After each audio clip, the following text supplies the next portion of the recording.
Welcome to the Kawartha Small Business Podcast, where we believe the Kawarthas can be the most thriving region in Canada for small businesses.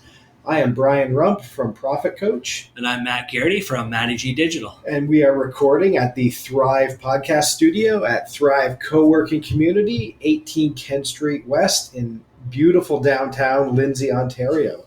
And today we are going to be going full on sales pitch from Matty G Digital. So, with the podcast, we often have topics, we talk about it. It's not clearly a marketing ourselves podcast, but it is also a marketing ourselves podcast. So we are going to devote a whole episode to Matty G Digital and really digging into what is Matty G Digital, who it helps, how Matt is helping specific clients. So we are going to walk through that. And how do you feel about that, Matt? Did you prepare for this? I, of course, am not prepared for this. This is typical of me in general. I'm happy to talk about myself. It's one of my favorite things in the world to do. So we are definitely going to do that. And what I'm hoping for is we have listeners. And it really happens all the time. People recognize who you are. People are like, oh, that guy does digital marketing.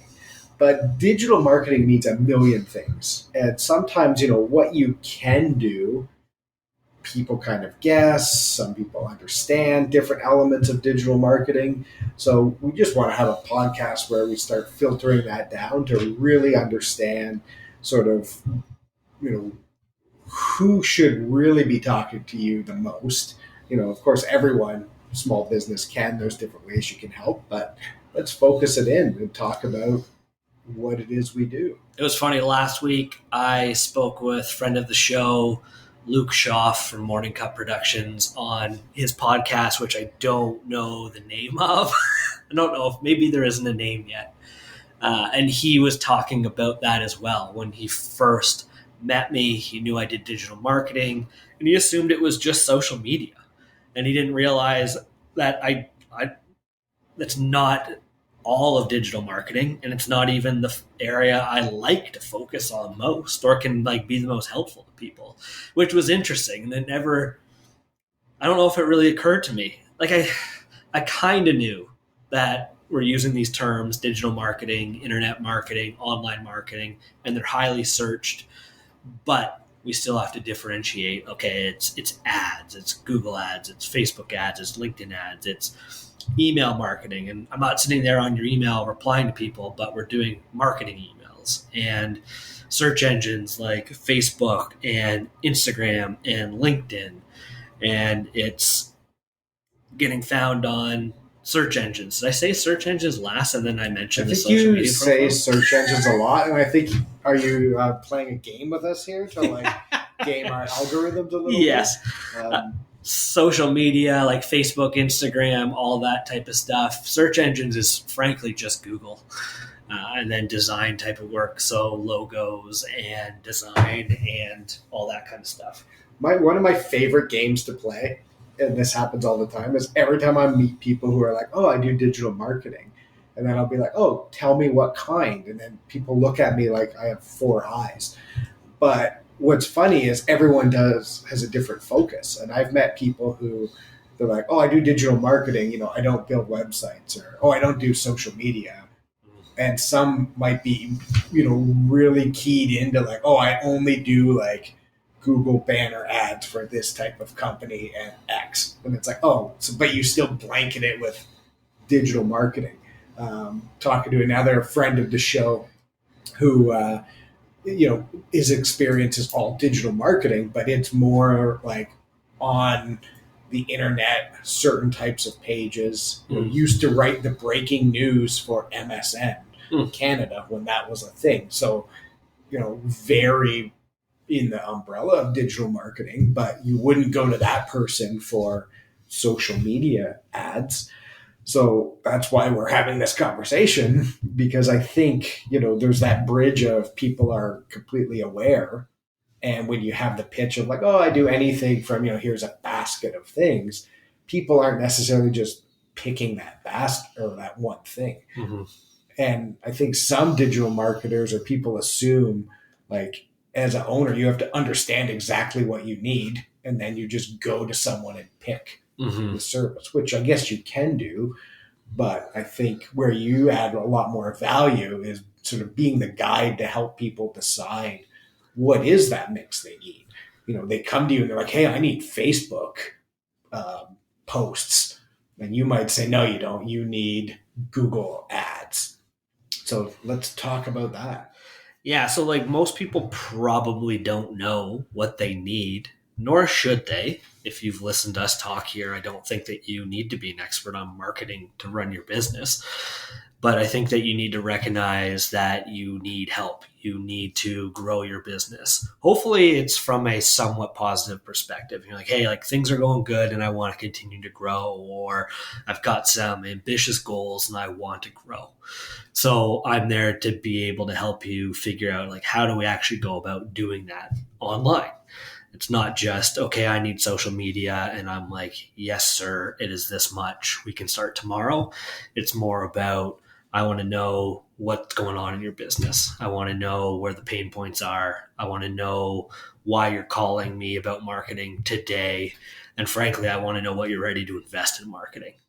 Yeah. So who's the best sort of customer for, again, this is specific Matty G Digital. So if you come see Matt, he has lots of tools in his toolbox in terms of, listeners of the show. We have businesses of all types come in, and there's some different things you can do. But if it's, hey, I want to seriously invest with Matty G Digital, tell me what that customer looks like.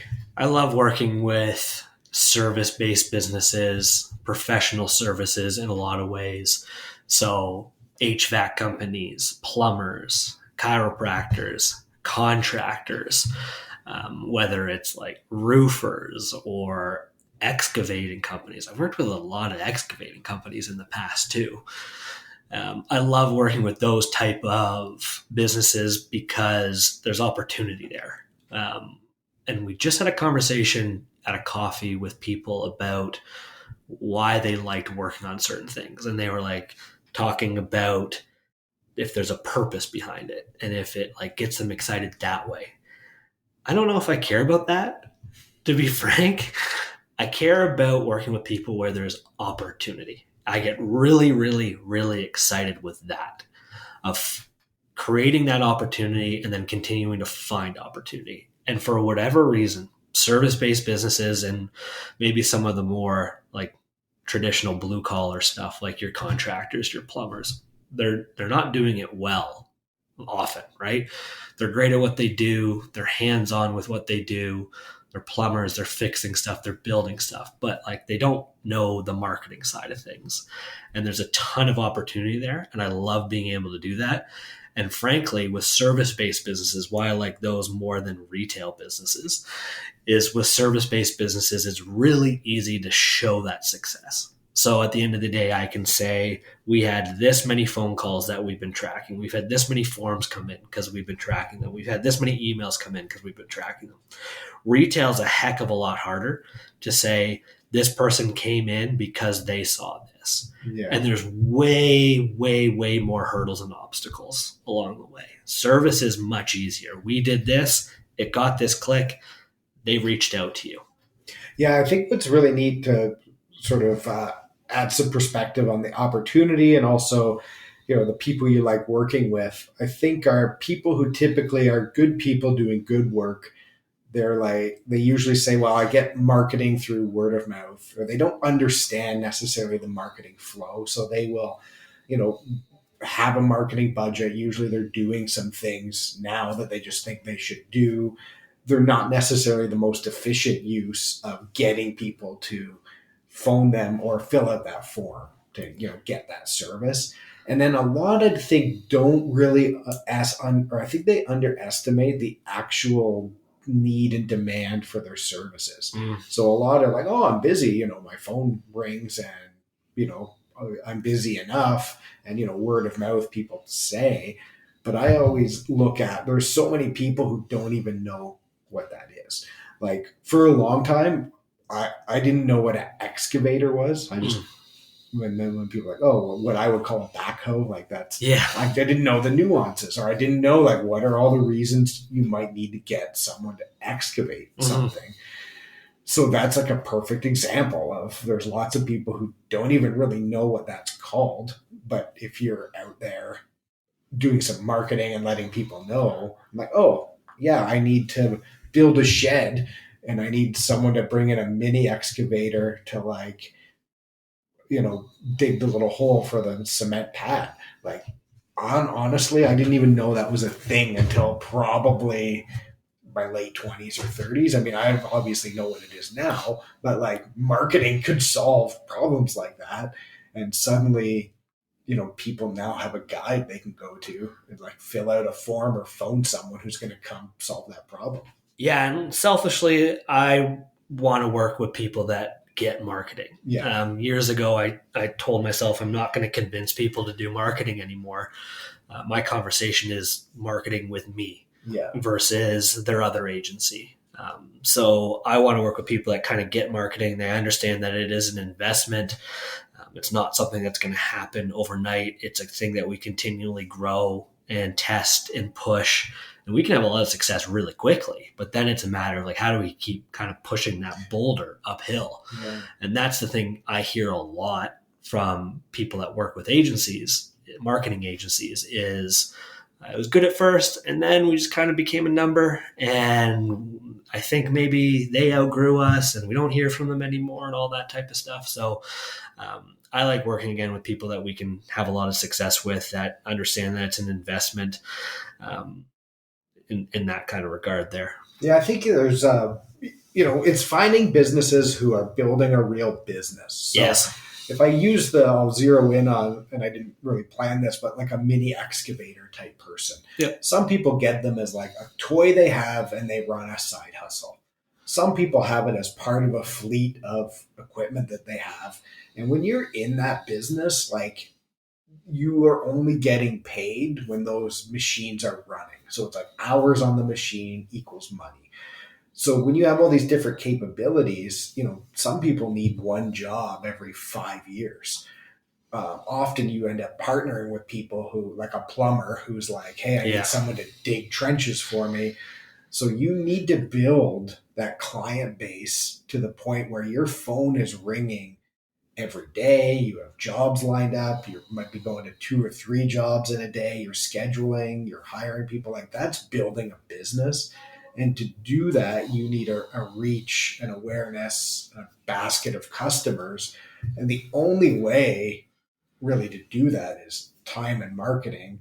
And if you're not doing like digital marketing, you're not investing in those little things, it's just going to be so much harder to like just build that roster of people who are going to call you so that you have those machines running. Yeah, just to use the excavation company as an example, because it's applicable for a lot of the businesses that we're talking about, but the excavation businesses have the same problem when they reach out to me.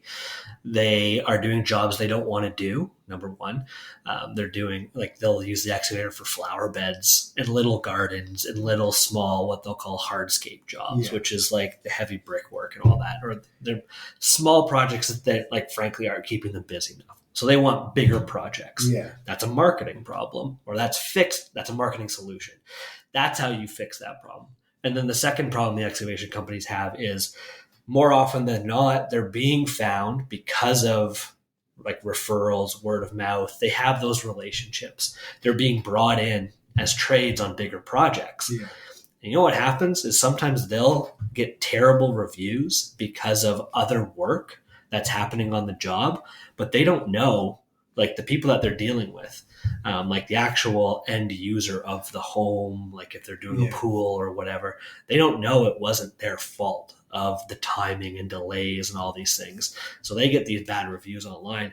Long story short is they want their own jobs. They don't want to be contracted in. They don't want to be trades on that job. Yeah. They do, but they want the freedom to choose the best ones, right? So like, you want a good part, if you're digging holes for pools, you want to be digging holes for the best pool maker around, not the person who's scrambling to find you at the last minute because they're just looking for someone who can do it. Yes, absolutely. And they want to be the ones that people are looking for. They find them for whatever service that they're trying to sell, and then they're the ones that lead that job and like can lead it to success versus the other way around. Yeah.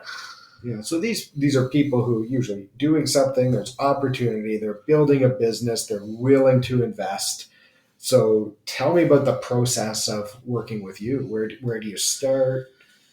Like I said, the first thing I ask people, I ask them 4 questions on that first call. I want to know a bit about their business. I want to know where their business hurts right now. I want to know why they specifically reached out to call me at this moment. And then, like I said, I want to know what they're ready to invest in marketing.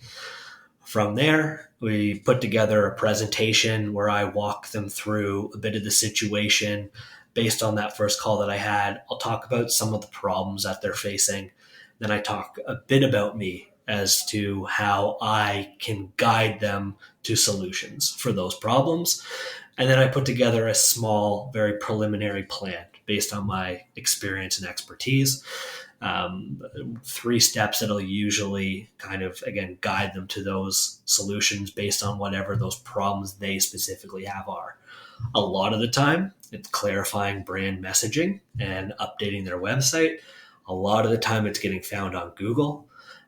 And then it's anything else. It's getting found with Google ads, LinkedIn ads, social media ads, email marketing, etc. I will now do stuff like acquiring reviews for people on Google, writing stuff on websites, whatever is necessary to, again, like kind of close that gap. If someone wants to proceed with me, send them an invoice. That first call that we have, we talk about their goals. So I want to know, like, what is their goal? 9 out of 10 times it's a revenue goal. I made $1 million last year. I want to make $1.5 million. I made $2 million last year. I want to make $2.4 million this year.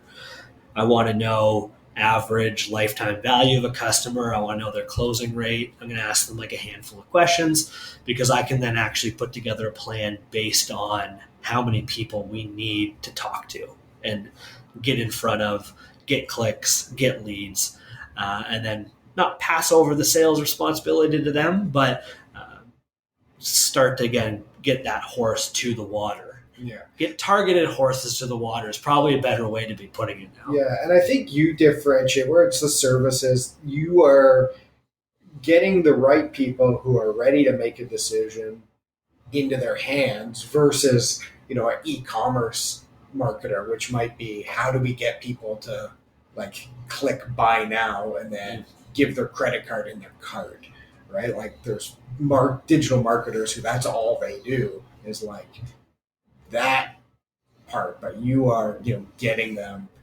building those quality leads, getting people to know about them. So, if I, just very simply, if I want to grow my business $100,000, I make $1,000 off of each customer.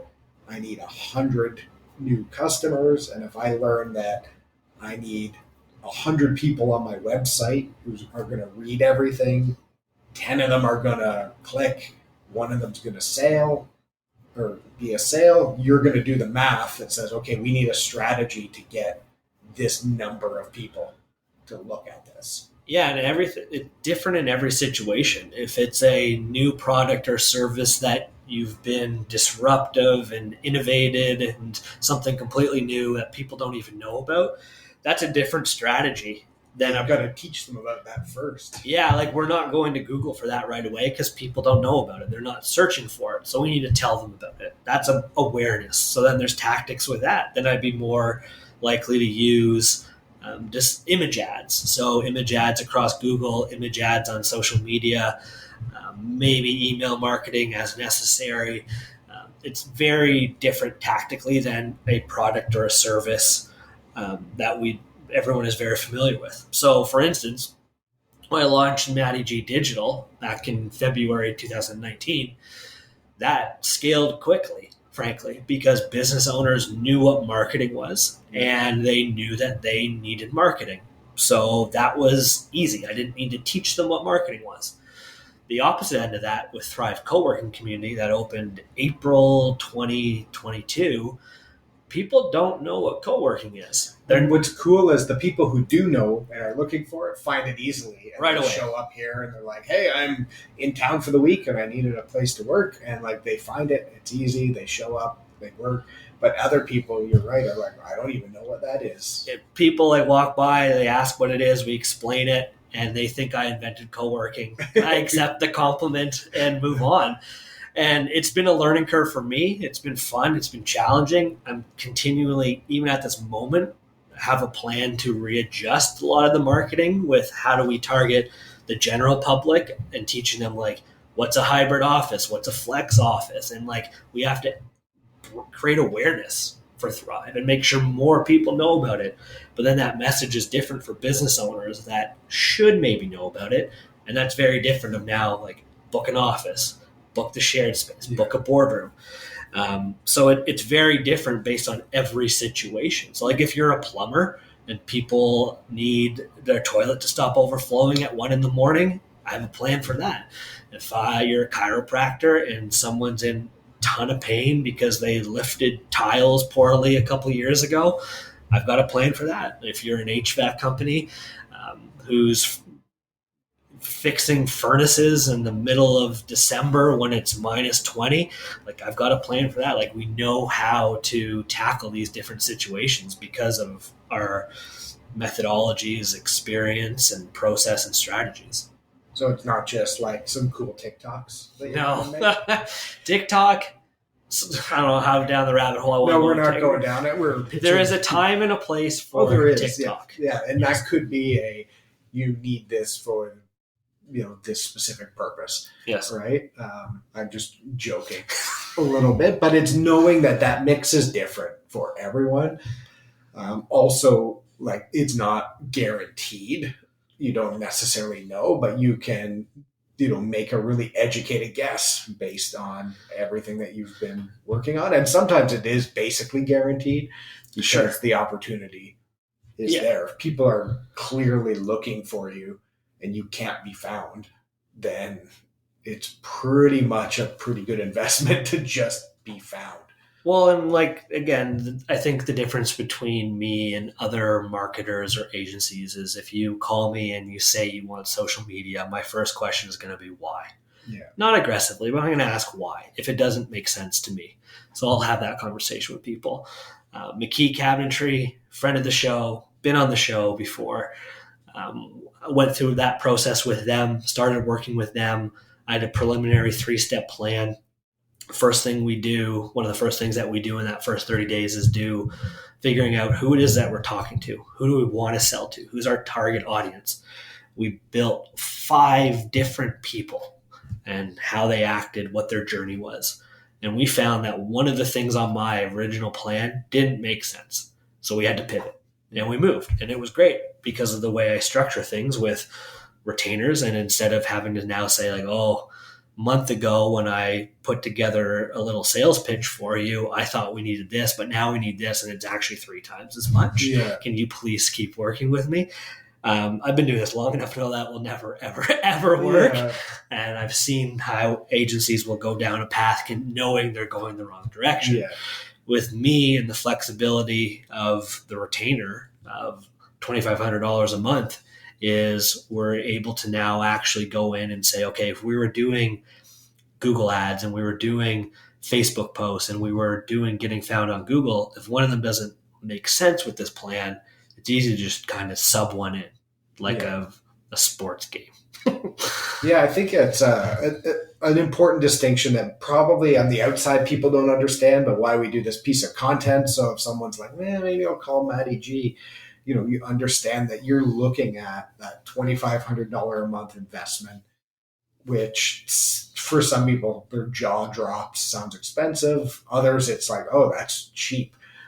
Because of what's included, the fact that it pivots, the fact that it will adjust, versus agencies might lock you in for like, hey, let's do this X thing for a year.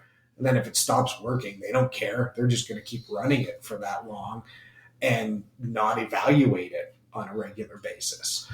There's also some things where it just doesn't make sense to do until you have some other things sorted out. So a lot of people just burn money on things that might be a good idea and it might be something they need eventually, but if you don't have another sort of piece to the puzzle in place, then it's not going to be as effective. If you've worked with a real marketing company before, not your friend's neighbor or your nephew, if you've worked with a real marketing company before, the $2,500 a month is not a lot. It's either on par or it's below average. You can't hire someone internally at that price to do it. That's what a minimum wage job costs. Yeah. I think if I can be critical, like people see me, they think it's just me because I'm the face of the business. But I think they're like $2,500 for this bearded hipster. Like that seems outrageous. He's getting rich off of me. But like, no, I'm an agency. I'm a digital marketing agency, which years ago probably would have made me sick to say out loud. But it is what it is. And like we do customized work that's actually good. And I truly believe that. Yeah. And I think it's, again, in a lot of ways it's cheap. It's a deal. I have a friend who's in marketing, does a lot of content in the US about, what do I spend on marketing? Sure, and lots of people say that. And his answer now is, if you don't know, $60,000 a year, American. That's sort of like the go-to, boom, that's your budget. And then if you don't know, what your numbers are, how much you want to pay to like get a lead or how much you want to pay to get a customer. Because eventually when you learn those things, your budget is essentially unlimited. Sure. Right? Like if I know it costs me $500 to get a customer that makes me 10 grand, I have no marketing budget anymore, right? You can have as much money as you want as long as you are successful. But to get to the point where we know that takes some investing, some testing things out, some trial and error. So, but this guy simplifies that whole conversation with $60,000. Right? If you don't know where to start, that's where you start to like do all the foundations and everything. And most businesses aren't quite there yet. So for you to kind of take people on that journey at $2,500 a month is probably too low in the end, but it also allows you to build and test those things. So then the budget becomes not even a concern, because when something's getting results, you probably put more resources to it, right? If I have an investment that's paying off, I'm going to put more money into that investment. Oh, absolutely. And we're very agile with that. And I had a mortgage broker recently ask me about kind of guarantees. He's like, well, I don't want to spend all this money to not be guaranteed something at the end, which I think is hilarious in general, but especially hilarious considering it's like a mortgage financial type of person that will kind of understand that. Yeah, you say that, but yeah, you're more cynical, but like someone that should understand finances and investment. Yeah. And there is no guarantee. And I'm trying to work with this soundbite, and I texted you a little bit about it weeks ago, and I used it on the Morning Cup production podcast, and it kind of fizzled out. But the idea of, I understand you're paying a lot, $2,500 a month. That's subjective. But if you're buying a new home and you're not going to see the value of that home for how long is the house going to take to build? A year and a half, 2 years in some cases. And then when are you going to cash out on that? 10, 20, 50 years from now? Do people complain when that cement foundation gets poured and you spent $10,000 on just a pad of concrete? Or do people get upset when that framing goes up? Like, you have to build all these things along the way. Yeah. If you're building a home, you can't just start by installing a cabinet, right? Yeah. That's not going to work. You need to build that foundation along the way to see that investment pay off. And I'm desperately trying to talk to people more about investing in marketing versus you're not paying for marketing. It's not really a transactional thing. It's a lot more. It can be a transactional thing. It can but that doesn't work, right? And that's where, and if you have built your foundation and you understand it, and some business owners do, then it can be transactional. Sure. If you know exactly what you want, go to Fiverr and get it. And lots of people do that, but that's not when they, come to you. No, and like honest, like I've got opinions of that too. But like if it's a lot of work. Yeah, like it has to be a special person, I think, who really is doing that, and that is maybe in my life I've met 2 or 3 business owners who that's their thing, but then they hire out something else that they're not good at. So I just would never recommend anyone to do that because you're just paying for randomness. That's not going to work. So building that foundation, building the investment. I think the last thing I'll comment just on that and some perspective is, I get it. People, they don't want to spend money. They're not sure who to trust. They would prefer to have the guarantee. But the reality is nobody else is going to put out risk and do it for you. You are an agency, you're hiring people and paying them for some of these services. You are not out of your own pocket going to invest more money in my or someone's business than they are. Like if we choose to get in business, if we choose to build like a real business, not a side hustle, if we're choosing to go down the path of building a business, you have to invest in your foundations. And if it's expensive or you're not sure it's right, those are things you can talk through and try to make sure that, yes, this is the right investment. But you can't expect that someone's going to show up and build something really amazing for free for you or for under, you can underinvest too. My buddy, the $60,000 guy, one of his minimum for his agency and the way he's moved is sort of, you have to be willing to invest like 30 grand up front and at least like 50 a year is who he works with. Because if you don't do that, he can't get you the results that you want. And most of those businesses are kind of, in the millions looking to get into more millions. But if you underinvest, it's not going to work. So that base level, build that foundation, $2,500 a month is a great deal. What other business would offer like a guarantee like that? If you're going to buy a shirt, you might outgrow that shirt. So, I've eaten a burrito and got food poisoning. I didn't get a guarantee that I was going to enjoy that burrito. Yeah, I've worked in the guarantee business. In grants, it was all on contingency. But guess what? Sometimes I got paid.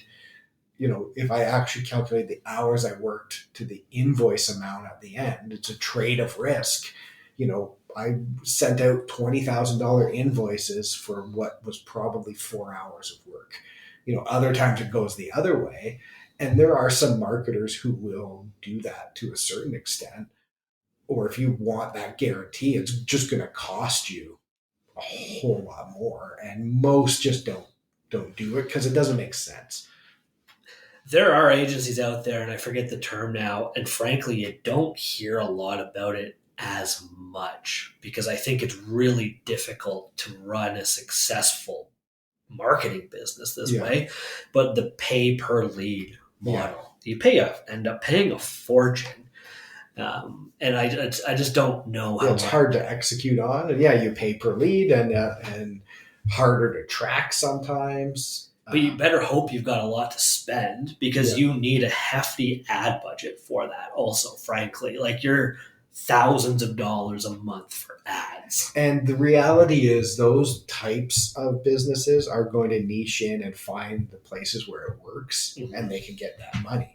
Like I know somebody who will pay $1,000 a lead if you're a good lead any day. If you do whatever you want, if you get me leads at $1,000, I will just, if you can get it to 800, that's even better. Like they will pay it, but they've worked so long to build that system that they found people willing to work because they also know you're delivering on it. If you're in your own business, you can't expect Matty G to take a bigger bet on your business than you are, right? And I think that's the other thing it comes down to. So, that's where it's, again, you have some other products, you can still help people out if they're not willing to invest that. But if they want to talk to you every month, adjust the tactics, have that guide to walk them through building that foundation, that's what Matty G Digital is for.